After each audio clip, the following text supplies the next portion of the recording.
In today's Consumer Alert, we're taking action for your money. A lot of us have promised to save more and spend less this year, but that can be easier said than done. Saving money takes commitment and a willingness to change our habits. Anna Marie Millette with Pinellas County Consumer Services is here now with some advice. Always good to see you. Nice to see you. Thank you. First of all, when you talk about saving money, people say it's pretty hard to save when every single penny that you have goes towards saving, paying bills. So where do you even start? First thing you need to do is make a plan, and it should be in writing. That way you write down your short-term and long-term goals. An example of a great short-term would be an emergency fund, auto repairs, unexpected a lot of times, or if a loss of a job or any of that, you want to have a savings there. So you could do family vacation short-term. You can do pay off a credit card, so that way it's one less bill. Long-term, you want to think about retirement. Everybody says, oh, I'll think about it later. Now's the time to worry about it, not later. And then also, paying your mortgage, buying a new car. Those would be long-term. Is that a part of one of the pieces of advice that you have here is to pay yourself first? Is that a part of that, or is that something different?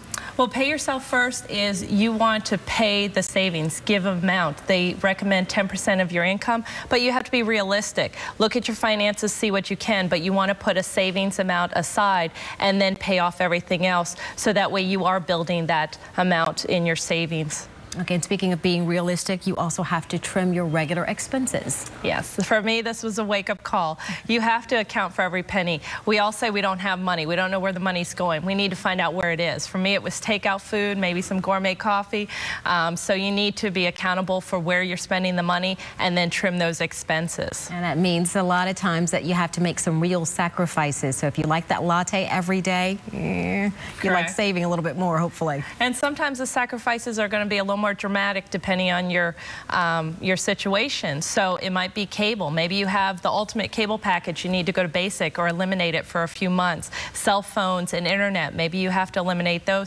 Or if it's very severe, get a second job, and that income should go to savings until you build up. And as you're in different stages of your life, your plan's going to change. You're going to cross off some of those goals that you've met, and then also you're going to add some new savings goals on there. Okay, so once you've got all that done and you've decided that you're going to save, you're going to do it, you say don't just go to your first bank. Do some comparison shopping and shop around at different banks so you can get some great rates. Exactly. We shop around for everything else, whether it's a car or clothes. You want to do the same for banks. They're very competitive. They're going to offer different fees and charges, so you want to make sure you get the most for your money and find a savings account that pays you the most for putting the money with that bank with less fees, and just make sure that you're getting everything you deserve for working with the bank. And you don't have to use one bank. You can go to different banks if it benefits you better. Always great advice. Always good to see you. Great to see you. Stay Thank you. We'll be right back.